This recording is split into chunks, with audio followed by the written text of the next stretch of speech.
doing what's best for me and what's right for me, and I've been doing this for a little minute now, since I was 7 years old. This is the first camp I can enjoy myself and be back. My headspace that I'm in now is way better than what I was before, and that's the only thing that mattered to me. Calvin believed in me. Calvin believed in me no matter what. That's what was the important piece of me staying focused, and I know I have somebody that's counting on me. Calvin was making sure that I was on the right track, and whoever go against me, Calvin was standing beside me. You know what I mean? Calvin was that guy that... When you bring up Gervonta Davis, you're talking about a fighter who doesn't just throw punches, he explodes. Tank's the kind of guy who turns sparring into a rescue mission because people start wondering where their soul went after he lands.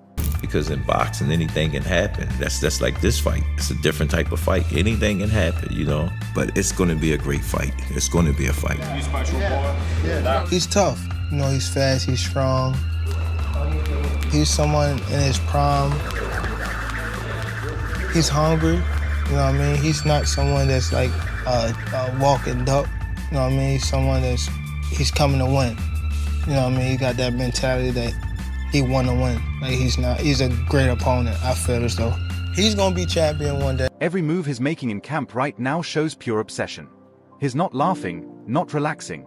He's tuning every skill like a man ready for battle. Word is he's bringing in middleweights, light heavies, even guys the size of heavyweights. And he's not just holding his own, he's running those rounds. That's why I don't never get too hyped about the win after I win, because it's like you always got to do something over and over again till you're done. And it's always going to be somebody next, somebody next, somebody next. So I feel as though I don't have to prove myself to these people. That's not a man treating Jake Paul like a social media boxer. That's a champion preparing for someone who might actually test him with size and power. Gervonta's training like his reputation's at stake, not just his bank account. And when that happens, somebody usually goes down hard.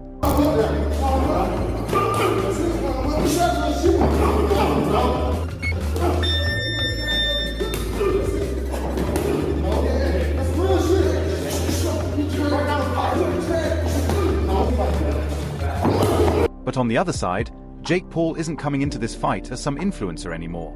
He's showing up as a real threat.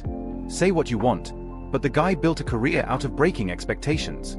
He's been hit, tested, dropped, and still keeps coming back bigger, stronger, and louder. If you think you've done a hard boxing training session and you've got another one the next day because fighters train like once, twice, even 3 times a day, you're going to recover faster. If you recover faster, what happens?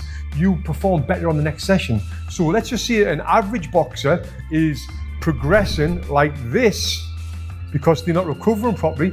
Jake Paul is recovering and progressing like this. We've seen how fast he has progressed, whether you like him or not. Now he's chasing a storm named Gervonta Davis, and he's doing it with that same confident grin. He's turned what started as an exhibition into a global headline, even throwing in a knockout bonus just to make sure there's real pressure. Jake knows chaos sells, and his betting his punch can shock the world again.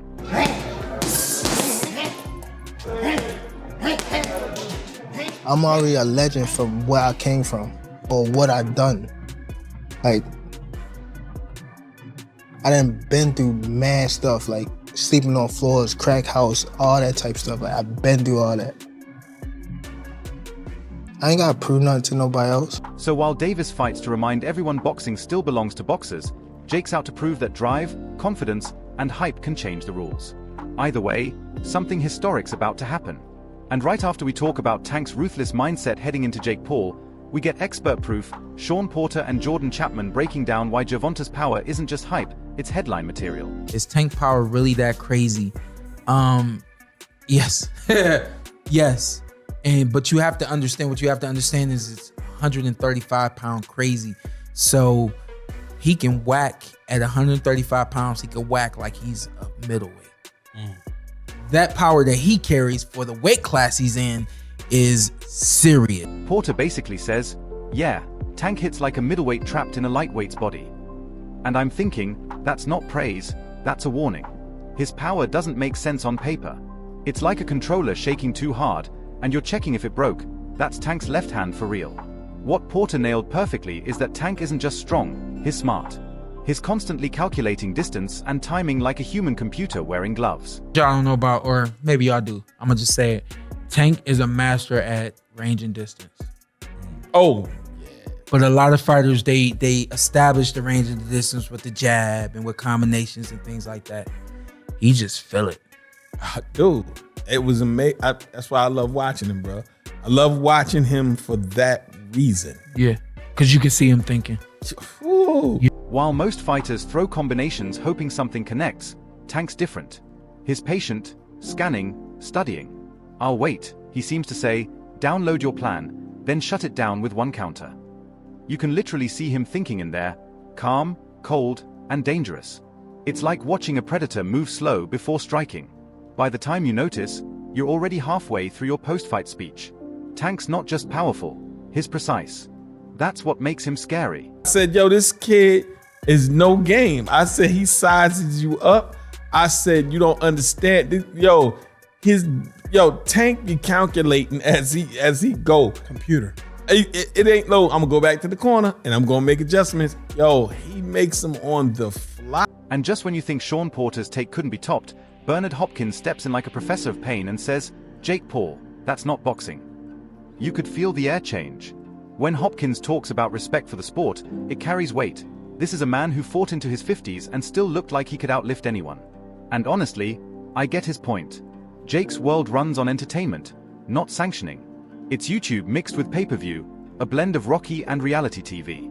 But truth is, that's exactly what draws people in. It's not boxing, man. It's entertainment. It's fun. It's fun. It's a market out there. Yeah. And guess what? Let them have fun.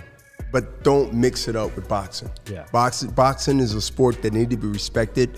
And when you start doing things that mimic boxing and try to give it credibility like boxing, I think that is a fine line and is a real dangerous to cross that, because that's entertainment, this is boxing. Hopkins sees a show. We see a new lane. Jake's not trying to replace boxing, he's trying to hack the system. And the funniest part? Hopkins comparing Jake's fights to two turtles racing. Brutal, but fair. We've seen stranger things go viral. People watch paint dry online. You think they won't tune in to see Jake swing at Tank like a lost gym bro? Let's be real, Jake might not have Hopkins' boxing IQ, but he knows how to sell a moment. And in today's sport, that's worth something. Still, when a legend like Hopkins says, don't mix entertainment with boxing, you've got to respect it. Because if you walk into Tank's world thinking it's content, you'll find out fast what failure really feels like. The difference between entertainment, and you can get entertained in boxing, right? But entertainment, see, the mint changes it. Sure. So when you talk about Jake Paul and you talk about things like, I'm not saying they're not athletes. Yeah. I believe wrestlers are athletes because they can jump off the rope and they win 335 and 435 and they don't break their neck. Yeah. That's an athlete. I look at a lot of things as being athletically capable of doing it. But to say somebody's an athlete, you got to prove to me, who boxed for 28 years. Right away, you can tell Gervonta Davis isn't just talking. He's speaking with purpose. He's calm but intense. He's not chasing fame or headlines. He's focused on meaning. The same guy who once fought just to survive is now fighting to rebuild where he came from. You can hear that Baltimore fire every time he speaks. He says, yeah, I made money, but now I'm investing it back home. That's not for the cameras. That's hunger matured. You don't hear that from just any fighter. You hear it from someone who remembers every rough night that made him who he is. Oh, yeah. So how's that going? It's going great. You know what I mean? We just got to go with the man more so we could just we'll talk with the man more so we can get more houses on the block. But it's going great. You know, it actually sparked this.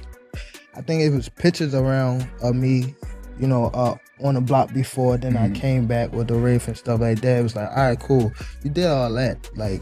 Now it's time to, do something more serious. When Tank talks about giving back, it doesn't sound like a speech.